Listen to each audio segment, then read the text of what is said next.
Have you ever stopped to ponder why you feel this intense urge to reply, to defend, to clarify, to prove yourself constantly?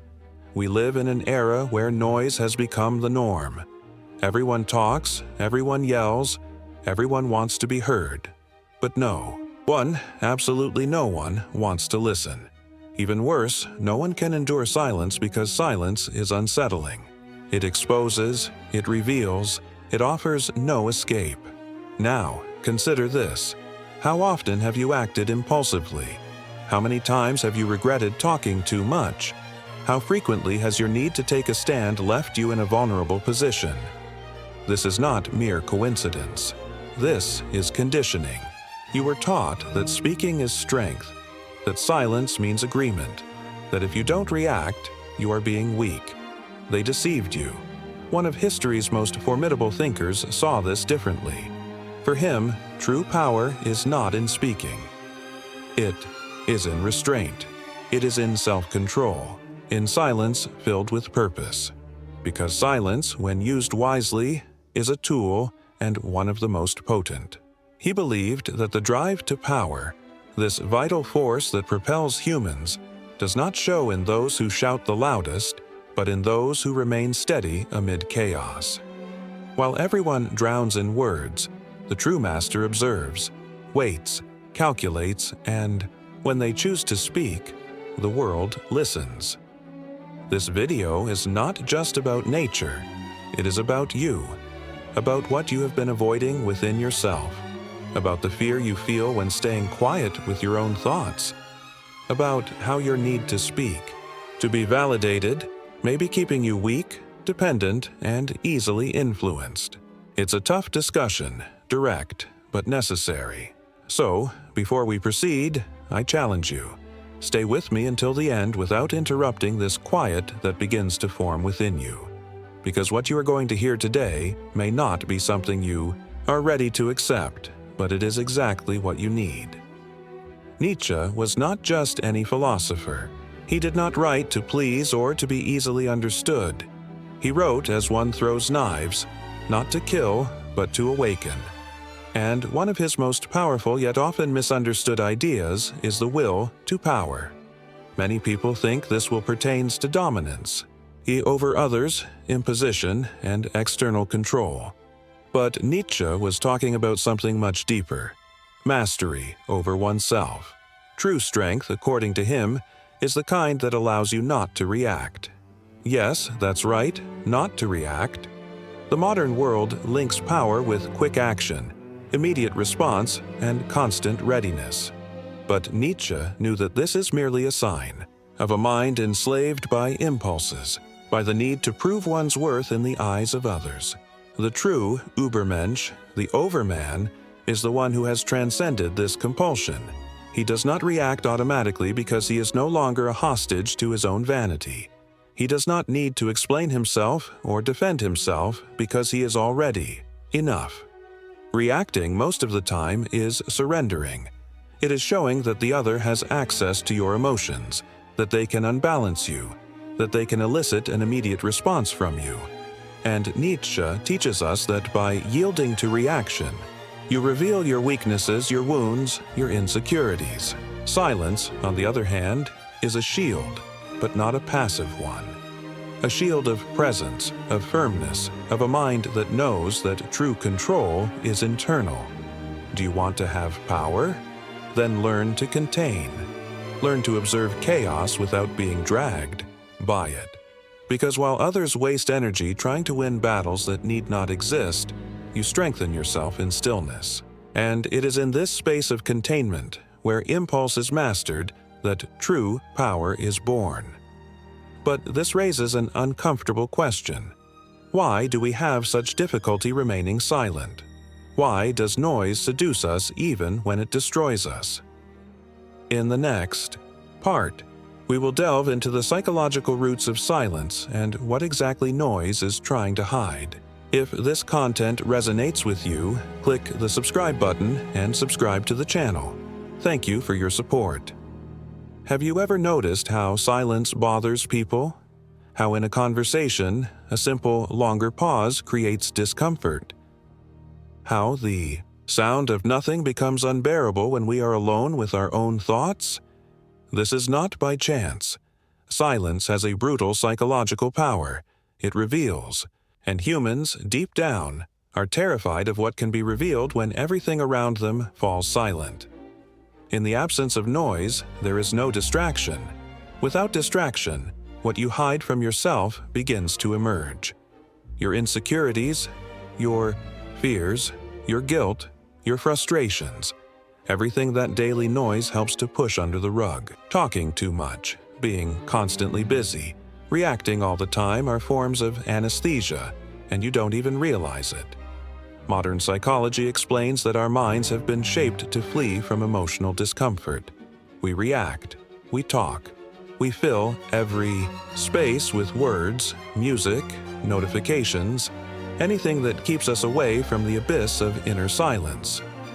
Carl Jung once said, "What you resist persists." And what do we resist the most? Confronting our own emptiness. Nietzsche knew this.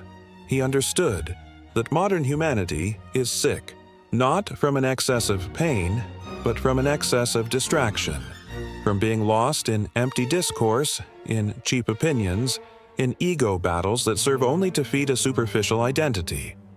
Silence breaks this illusion.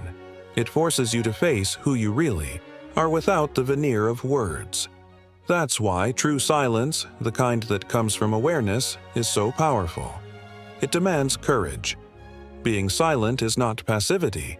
It is resistance. It is rebellion against a world that has taught you that value lies in what you say, not in who you are. Silence breaks this cycle. It paralyzes the social game. It returns your sovereignty over yourself. But here's the key. Silence by itself is not enough. It needs to be directed, channeled. It needs to be strategic. In the next part, you will understand how silence can be used as a weapon, not to attack, but to dominate, to conquer. It's time to learn the power of strategic silence. What separates a silent fool from a silent master? Intention. The former is silent out of fear, the latter out of mastery. And here lies one of the harshest truths about power. Those who do not master their own silence will never master anything. Nietzsche did not see silence as an escape. For him, being silent was a movement of superiority, a form of affirmation of the will to power. The silence of the Übermensch, the overman, is not timid, not withdrawn, and certainly not insecure. It is calculated. It is a tactic. He does not fall silent out of submission, but because he has already understood that those who talk all the time are selling themselves cheap, and those who react too quickly reveal their own emotional map to the enemy. Let's be clear. In a confrontation, those who speak the most are at a disadvantage. They are explaining too much, justifying too much, showing too much. Silence, when used precisely, becomes a mirror. The other begins to speak for you, to project, to destabilize themselves. They try to fill the void with words, but all they manage to do is reveal their own fragility. Have you ever seen a leader who doesn't need to raise their voice yet still dominates the room? Have you ever been in front of someone who, with a single glance or prolonged silence, made you rethink everything you were about to say? That is the power of strategic silence. It creates tension, and tension is the territory of influence. You don't need 1,000 arguments when you master the time and space of a conversation, when you control the rhythm, when you decide when to speak, and, most importantly, when not to speak. In social psychology, this is known as nonverbal status communication. Individuals with a greater perception of power speak less, take longer, pauses, and measure each word as if it were gold, because it is. They do not try to convince. They make others doubt themselves. This is not a gift. This is technique. And Nietzsche understood this intuitively. Silence is not absence. It is amplified presence. But for this weapon to work, you need something prior. A firm foundation. a space where silence is not empty but dense. And this only arises in one place, in conscious solitude. In the next part, we will explore why solitude is not the enemy of the strong human being, but the cradle of their transformation, and how silence truly becomes powerful when it arises from an internal and impenetrable place. Most people fear loneliness as if it were a sentence. They avoid it, disguise it, anesthetize it. They fill every minute with stimulation, every space with company, every silence with noise, because being truly alone means facing oneself without distractions. And this, for many, is unbearable. But Nietzsche saw loneliness through a different lens, not as punishment, but as a privilege, as a sacred space where the spirit strengthens, where individuality ceases to be a draft and begins to become a masterpiece. He who cannot endure solitude does not love freedom, he wrote. And that phrase cuts deep because deep down, everyone claims to want to be free. But freedom requires a strength that few are willing to develop, the ability not to depend on the validation of others to exist, the courage to be whole even in the absence of witnesses. The silence that arises from voluntary solitude is not empty. It is alchemy. It is in this space that you begin to hear something that the rush of life never allowed you to.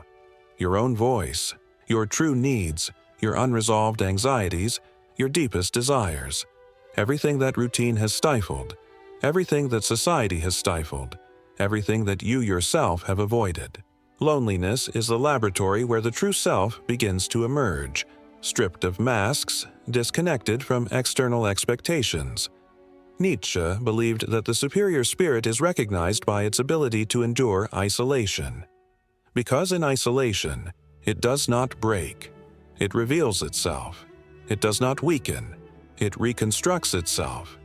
The ordinary man flees from loneliness because it confronts him with his own internal chaos. The strong man seeks it because he knows that only by diving into this chaos does he discover inner order. And there is a crucial detail. It is from this solitude that strategic silence, the one we spoke of earlier, gains real density because it is not just about being silent to appear powerful. It is being silent because you have already won within. Because there is no longer desperation for acceptance, for visibility, for response. Silence now is not a shield. It is an extension of your presence. But there is something even deeper. Silence, when it comes from conscious solitude, not only protects, but heals. It cleanses. It removes what is unnecessary, dissolves what was. Trapped, reveals what was hidden. It makes everything that is noise die from exhaustion. However, there is a point where this force intensifies even more when silence becomes not just a refuge, but a language. A silent scream that echoes louder than any word. In the next part, we will explore why silence at certain moments speaks louder than any speech and how to make it your most powerful message. If what you're hearing resonates with you, you'll find real value in my ebook, Beyond the Shadow. It breaks down Jung's core ideas and gives you tools to understand yourself more deeply. Link is in the pinned comment. There are moments when silence is not just the absence of sound, it is absolute presence. It occupies space like an invisible giant, suffocating the environment, disarming egos, tearing off masks. It imposes itself, without needing to raise its voice. And when that happens, there is no discourse that can confront it. Because while words can be contested, true silence is uncontestable. Nietzsche understood this with brutal clarity. He knew that there is a force in omission that destroys more than any argument. Well-placed silence is a denial, an affront, a verdict. When you choose not to respond, you are not just abstaining. You are saying with brutal elegance, "You do not deserve my energy." This is not arrogance. It is hierarchy. In a world where everyone is desperate to be heard, those who choose not to speak automatically elevate themselves. They do not compete. They dominate. And that is why well-used silence is one of the sharpest expressions of psychological power. Think of a discussion. When someone falls silent in the face of provocation, the other becomes desperate. They try to poke, they try to pull, they try to force a reaction. Because silence reveals something that most fear, that the other is at peace. And there is no more powerful weapon than serenity in the face of an attempted attack. Silence becomes a mirror. It reflects back to the other their own lack of control, their own ridiculousness, their own anxiety. But be careful. This is not about being silent out of omission or cowardice. It is about knowing that you have the power to destroy the other and choosing not to do so because you have already won. And this victory is invisible to shallow eyes, but deeply felt by those who try to hurt you. Silence also has another role. It amplifies what is said. A word placed in the midst of a long silence carries a weight that no lengthy phrase would have. It is like a precise strike after a long pause. It impacts more. It marks more. Nietzsche said that words are merely symbols for the relationships of things to each other and to us. Silence, in turn, is the symbol of the unattainable, of that which is beyond language. It is the territory of those who no longer need to justify themselves. But there is a final stage where this power reaches its most refined form. When silence is not just a weapon, but identity. When it becomes your way of existing in the world. When you master the art of silence, not as one who hides, but as one who has transcended the need to prove anything. And it is precisely here that the essence of what Nietzsche called true strength resides. The power that is not displayed, but felt. In the last part of this video, we will close this journey by revealing to you what it truly means to live as someone who carries silence as a symbol of power. And we will ask you a final question that you may never have the courage to answer. Are you ready for that? Silence is not for everyone. It demands something that few are willing to develop: inner solidity. Because being silent while the world screams is an act of war. A war against the ego, against the addiction to validation, against the impulse to react to everything that pokes us. And that's why most fail. Most talk too much, react too much, expose too much, desperately trying to prove a worth they have not yet found within themselves.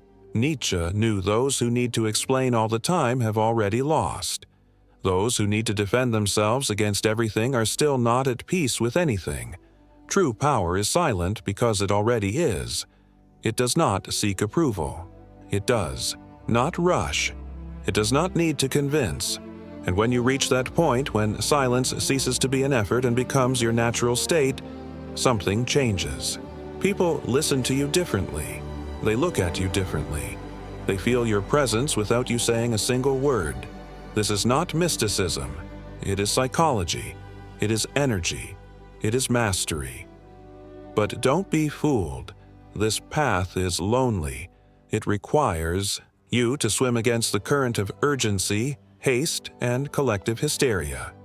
It demands that you endure the discomfort of emptiness until you discover that the emptiness was actually full of you all along. And that's when everything changes. You stop reacting impulsively and start acting with intention. You speak less, but when you do, you change the environment.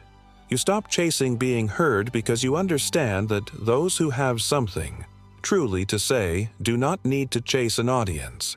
Now tell me, will you continue to get lost in the noise, or will you learn to use silence as a weapon?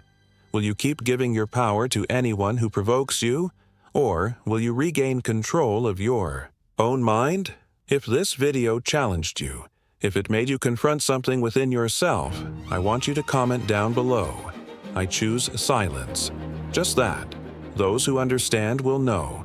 Those who do not understand, it doesn't matter. And if you are ready to continue this transformation, don't stop here.